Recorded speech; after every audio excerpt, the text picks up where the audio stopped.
Hi, boys and girls. This is probably going to be my favorite Pete the Cat story because it's Pete the Cat Goes Camping. And Pop and I love to camp. And we took our children camping. That would be your parents. And so hopefully you'll like this story too. Ready? Pete the Cat Goes Camping.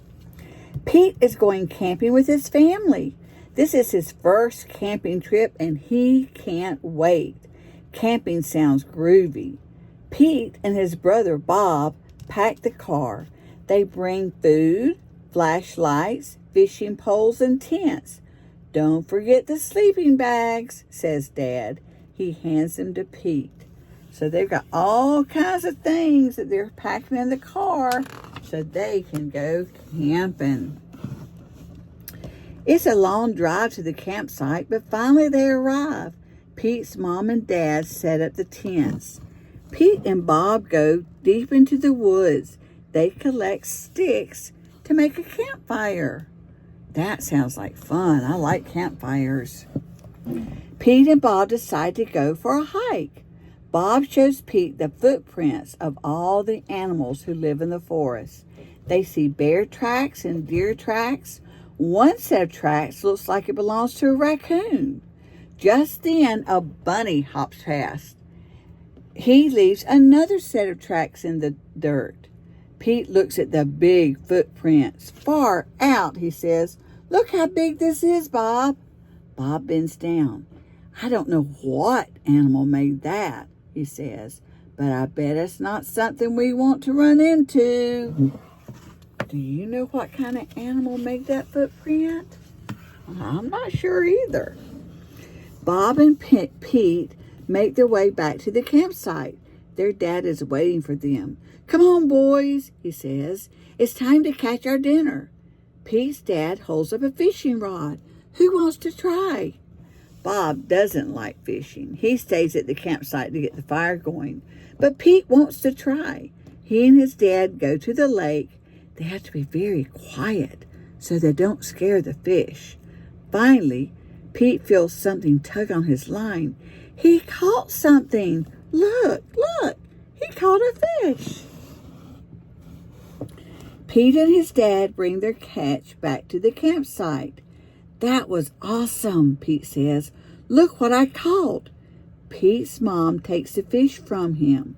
She cleans it and cooks it over the campfire. It is delicious. Great job, Pete.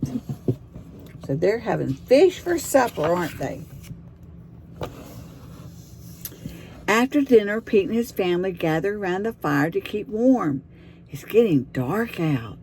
Pete looks up at the sky. He has never seen so many stars before. How about a story? Pete's dad asks.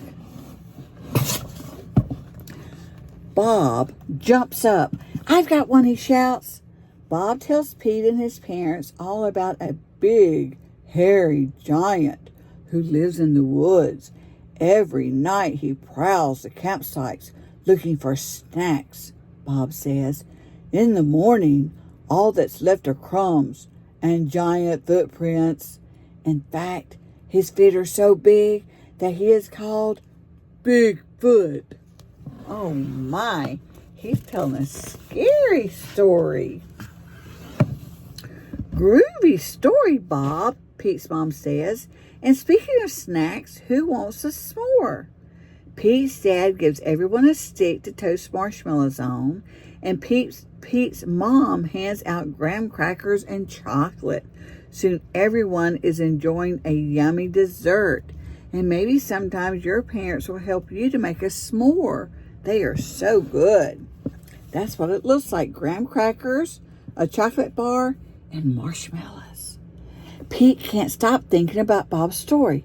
What if Bigfoot is real? Don't let Bob scare you, Pete's mom says. No one has ever seen Bigfoot. But if he is real, Pete's dad adds, giving Pete another marshmallow, I bet he's friendly, and I bet he likes s'mores. That gives Pete an idea. He decides to make a s'more for Bigfoot. That way, if he does come, he'll have a tasty snack. Do you think that's a good idea? I think that's a pretty good idea. Soon as time for bed, Pete's dad puts out the fire and Pete and Bob head to their tent. Pete snuggles into his sleeping bag. It's warm and cozy, but he can't sleep. The woods seem extra dark and all the forest sounds seem extra loud. Sometimes we can hear crickets at night, can't we, when it's real quiet? Suddenly, Pete hears a weird swishing sound. He sits up and looks around. "Bob," Pete says, "what is that?" Bob opens one eye and listens closely. "It's just the wind," he says finally. Pete still can't sleep. He hears a strange hooting sound. "It's just an owl," says Bob. That makes Pete think of his friend Owl. He starts to feel better, but then he hears a loud chirping sound. "It's just the crickets," Bob says. "Go to bed, Pete." Pete puts his pillow over his head. Maybe he can hide from the noises. Silly Pete. Crack! Pete sits up again. "Bob, did you hear that?" he asks. But Bob is fast asleep. Pete hears another crack. He listens carefully. Is it Bigfoot? Pete opens the tent and looks around, but it's too dark to see anything. The next morning, Pete is the first one up. He rushes outside and looks around. He doesn't see any broken branches. There aren't any footprints. Then Pete sees a table. The s'more he left for Bigfoot is gone.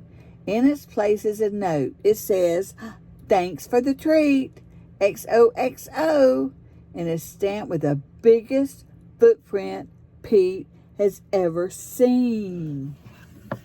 My, do you think it was Bigfoot? Pete shows the note to his whole family. "I knew Bigfoot was real," Bob shouts. Pete smiles. He knows now that Bigfoot isn't scary. Just because he looks different doesn't mean Pete should be afraid of him. Pete starts looking for sticks. He can't wait to make another s'more for his groovy new friend, Bigfoot. Maybe it was Bigfoot, but I think it might have been Pete's daddy playing a trick.